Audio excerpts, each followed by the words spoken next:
This video is brought to you by Miniature Market. Thousands of board games, discounted prices, miniaturemarket.com. Hello my friends, it's the Game Boy Geek here. This is the last and fifth episode of the games I'm excited about that I saw at the Gama trade show, which is about a month ago in Las Vegas, where all the publishers, retailers, and distributors got together. A lot of announcements were made, especially for what games are coming out. I was there covering a lot of it to do these videos to tell you which ones I'm most excited about that's coming out later this year. Here's the last video of this. Here we go.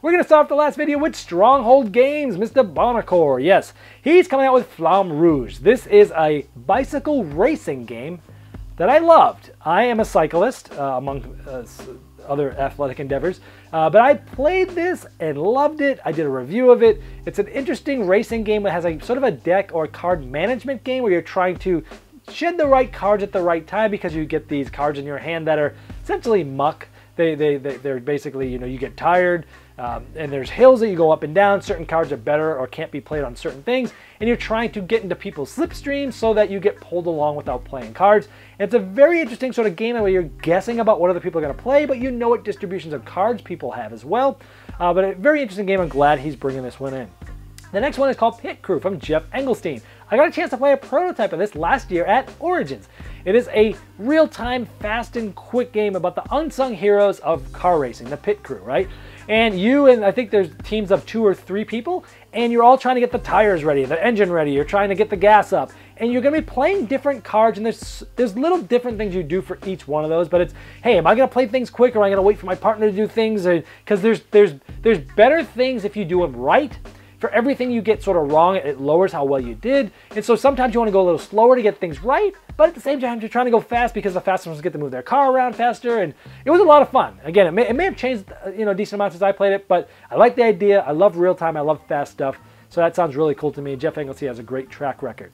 Next one is called Frog Riders. This is Bonacore's or Stronghold Games is sort of their Spiel des Jahres weight game. It's sort of an abstracted game where you're basically going to be jumping frogs over people and capturing them, and either using them for a special ability, different for each of the colors, or keeping them for trying to get sets at the end of the game for more points. I love the idea of simple family games that have a good amount of depth. This sounds like right in that sweet spot of that Spiel des Jahres idea. And I got to see the frogs. The components look great in this game. The art looks great, but those cool looking frogs looked awesome. It looks like it's going to be a fun time. Next one is Dungeon Rush. This is, not usually typically into dungeon games, but this is sort of a quick, lighthearted game where you'll have 2 characters. They'll have different abilities, they'll have different stats on them, and monsters will come up, and you're trying to be the first one to be able to slap left or right, have the right stats to kill the right people, but you're also trying to think about it, but go fast and not screw up, and then you'll be able to level up your character, which will get more stats, which will give you more to think about. It's a quick sort of leveling up dungeon game that has a speed element to it. I'm mostly interested because I like speed elements, but it sounds like a quick and easy game. It doesn't sound too dungeony, but it looks pretty cool, so I like that one. The last one is called Ghost Catchers. This is a first in Stronghold's game line for children. So it's for smaller kids. It is a pattern matching game where a pattern will come out. You'll be the first one to try to say which one is most like this. But the most interesting thing of this is that it's really been developed with different variants of the game. So you play it and you buy the normal game for your small child. But as they get older, there's a second part of the game, a variance that will allow you to play with them. And then from what Bonacore says, there's variants where that even adults play this game and enjoy it. So that it can grow with the kid from being a kid all the way to adults. That seems interesting, so I'm looking forward to getting my hands on this one. And the last publisher I'll talk about in this series of videos is Tasty Minstrel Games, TMG. First of all, they're going to be doing a reprint of Citrus. Citrus is a Euro-style game, an area control game that has some very simple mechanisms, but brutally excruciating decision making. This is done by Jeffrey D. Allers, the same person who did Heartland, which I talked about earlier in the series of these videos. One of my favorite games that's out of print. Jeff does some great design work, and this is such an elegant design where it's simple, but man is it hard, and it's mean. And I'm glad they're bringing this back so more people can play it.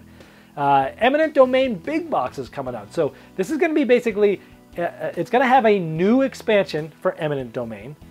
But it's also going to be coming in a big box where you can fit the base game and all of the previous expansions. So if you're into Eminent Domain, this is definitely one to check out.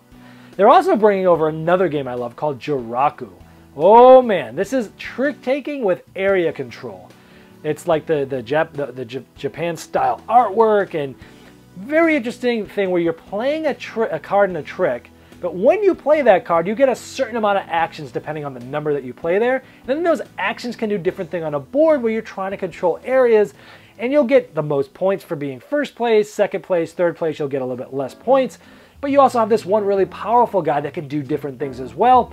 Really, really clever game. Watch my review of this. It's called Jiraku. I reviewed it back in maybe a year ago. And it's one of my favorite trick-taking games because it's simple, but there's so much to think about and so many decisions to make. And man, you add that killer, the area control, and it's really cool because like the beginning of the game, some provinces are worth a lot and some are worth none. And as the game goes on, it almost flips, where the ones that were really big at the beginning are worth nothing now, and the ones that were worth not that much are huge at the end, even bigger than anything.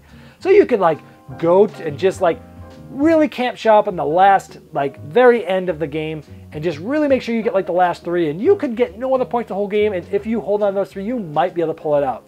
Or you got people that kind of like, no, I'm going to stay kind of in the middle of the whole game and make a rush for the end. Then you get someone that's like, I'm just going to do the beginning, throw all the beginning game and then jump right to the end. Different strategies, really awesome game there. Now the next one is called Crusaders. This is from Seth Jaffe. It's supposed to be a heavier Euro game, so I'm not sure if this will really be my taste when it's all said and done. But I'm interested in it because A, I like the theme of the Crusaders going in. B, it has 2 mechanisms I love, Rondel and Menkala. You know, I love the Menkala mechanism in 5 Tribes. I love the Rondel in, say, Finca. There's also, each faction will have some special abilities they can use. So you put like 2 awesome mechanisms in with a designer who has great pedigree of Seth Jaffe. Great, you know, TMG puts out some great component games.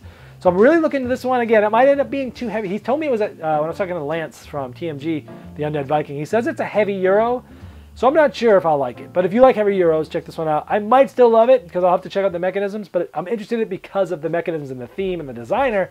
We'll see if it's too heavy for my taste or not, but that's that one. The last one I'll talk about is called Downfall. And this is one I'm not usually typically into big miniatures games, but it's the first that Tasty Minstrel's taking a swing at. They're going to be getting in the business of these, or at least trying with this first game, for a big miniatures game. And it's going to have a card drafting mechanism, which, you know what? One of the miniatures games that I love, even though I don't like the style games, is called Blood Rage, right? It's really a drafting game. There's some miniatures and you're moving around, but that's it. But this is going to be their drafting style, big, heavy miniatures game. And because it's the first time they're doing this, I'm interested in it. I thought you should know about it.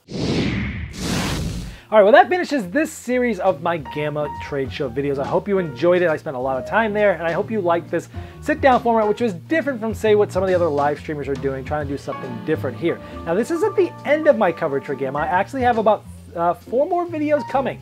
One, and now that I feel like I know enough of what's going on, you'll be seeing a most anticipated game of 2017 for me. A lot of people do it in January. I typically do it in January.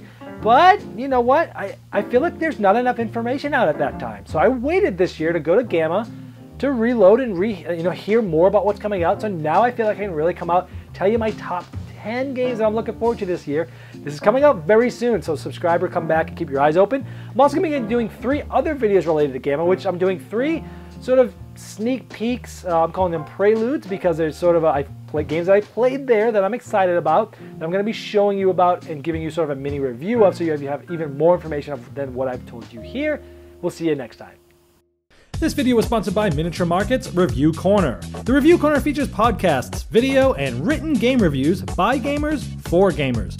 Miniature Market, the online gaming superstore. Thousands of board games, discounted prices. Check them out at miniaturemarket.com.